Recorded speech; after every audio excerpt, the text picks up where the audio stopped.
Hello दोस्तों, नमस्कार। आज हमारे इस वीडियो में हम जानेंगे बिल्डिंग परमिशन से जुड़ी हुई जानकारी। जब हम कंस्ट्रक्शन कराने जाते हैं तो हमें अपनी बिल्डिंग की परमिशन कराना बहुत ज़रूरी रहता है। अगर हम अपनी बिल्डिंग की परमिशन नहीं कराते हैं तो नगर निगम के द्वारा हमें नोटिस दिया जा सकता है और हमारे ऊपर चालान बन सकता है।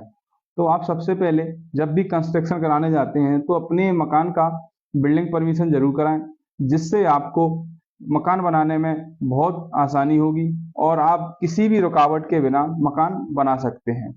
परमिशन हम किसी इंजीनियर या किसी आर्किटेक्ट के द्वारा ले सकते हैं।